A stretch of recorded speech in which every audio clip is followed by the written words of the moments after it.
Assalamualaikum warahmatullahi wabarakatuh. Sobat Yogi Duta yang berbahagia, jumpa lagi dengan channel Yogi Duta, tempat berbagi berbagai pengalaman. Pada video ini saya akan berbagi tentang bagaimana memanfaatkan giberelin atau zat pengatur tumbuh pada rebung bambu. Akan tetapi sebelum saya membuat zat PT sekaligus POC dari rebung bambu, kita akan membuat dulu ragi aktif sebagai aktivator nantinya ya. Bahan utama yang kita butuhkan yaitu ragi tape atau Saccharomyces cerevisiae. Ini air bersih. Selanjutnya juga kita punya botol fermentasi. Ini wedang atau air gula. Nah, kita siapkan botolnya. Kalau mau menonton atau membutuhkan tentang cara membuat alat fermentasinya, boleh disimak di video sebelumnya.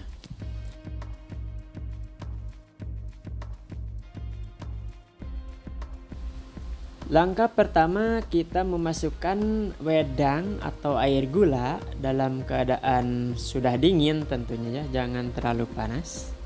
Kalau 10 derajat boleh lah. Yang penting ragi nanti tidak mati. Jadi jangan begitu air gula dalam keadaan panas langsung dimasukkan. Selain botolnya akan penyok, nanti raginya juga tentunya bisa mati. Dalam mengisi botol ini juga tentunya harus menyediakan atau menyisakan ruang kosong ya, jangan terlalu penuh. Selanjutnya ragi kita lumatkan ya, atau kita jadikan serbuk atau bubuk supaya mudah dimasukkan. Ya, saya lumat-lumat dulu. Pertama nanti supaya mudah dimasukkan dan juga supaya mudah menyebar di dalam larutan gula. Pada video ini saya menggunakan wedang nira ya, atau nira aren yang sudah dididihkan.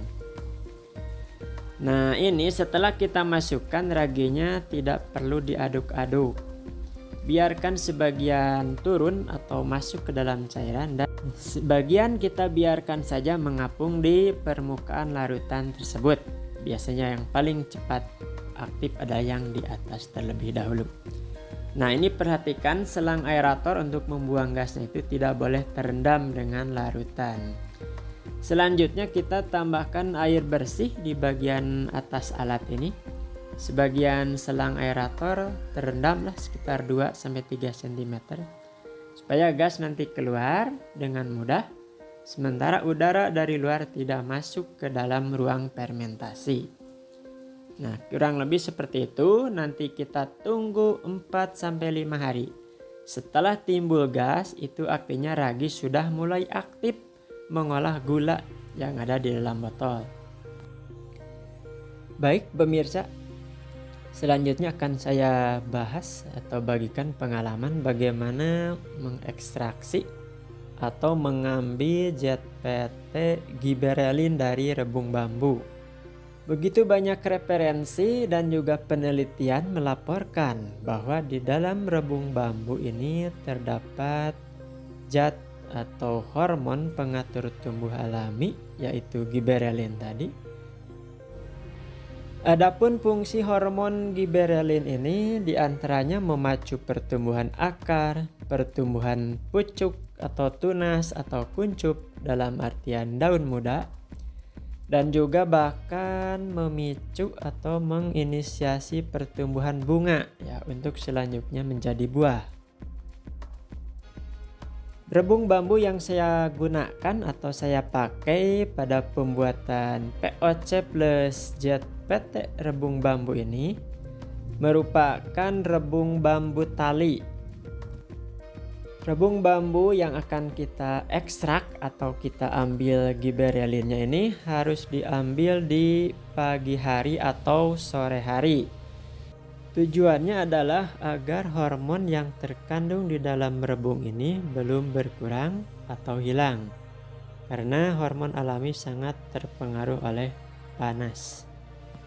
Cara mengekstraknya boleh kita pilih dengan cara menumbuk memblender, kemudian menyaring, kemudian cairannya kita gunakan ataupun difermentasi terlebih dahulu. Pada video ini saya menggunakan cara ekstraksi yang perlahan-lahan dengan menggunakan aktivator berupa ragi aktif. Rebung bambu yang sudah kita iris-iris kemudian kita masukkan ke dalam jerigen atau alat fermentasi. Adapun kebutuhan bahan padat atau rebung bambu ini kita perkirakan saja sepertiga dari isi botol ataupun jerigen. Pada proses pembuatan zat pengatur tumbuh organik ataupun pupuk organik cair, sebetulnya kita akan memperoleh dua keuntungan sekaligus. Karena di dalam bahan-bahan organik yang kita gunakan, selain mengandung zat pengatur tumbuh, juga otomatis mengandung pupuk organik. Setelah bahan padat berupa rebung bambu kita masukkan, selanjutnya kita tambahkan gula pasir. Kalau tidak ada, bisa juga dengan gula merah atau molase tetes tebu.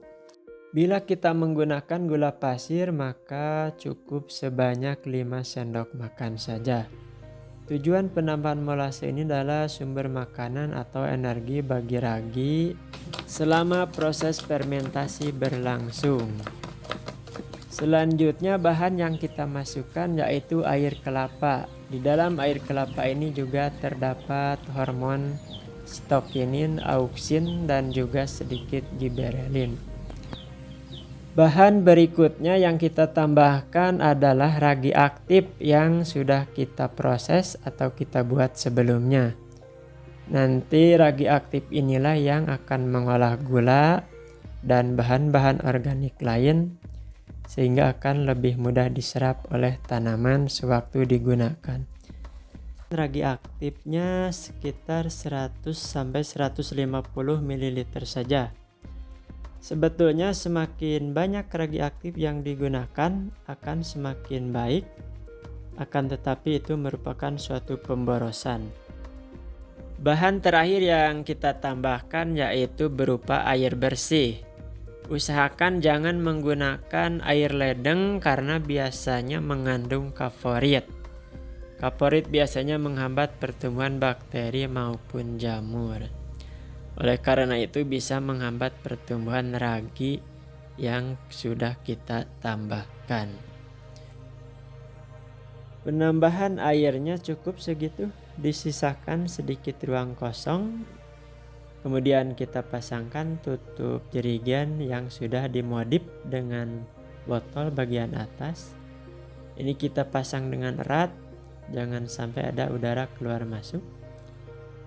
Selanjutnya kita pasangkan selang aerator atau selang pembuangan gas CO2 yang dihasilkan selama fermentasi berlangsung.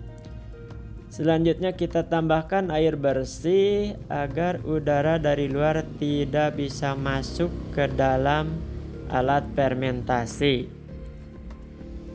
Untuk cara penggunaan atau cara pengaplikasiannya ke tanaman akan saya bagikan di video selanjutnya. Bagi para sobat yang belum subscribe channel Yogi Duta, silahkan untuk menekan tombol subscribe. Karena di video selanjutnya ada postingan yang lebih menarik lagi. Di antaranya saya akan membuat pupuk bakteri fotosintetik atau sering dikenal dengan PSB.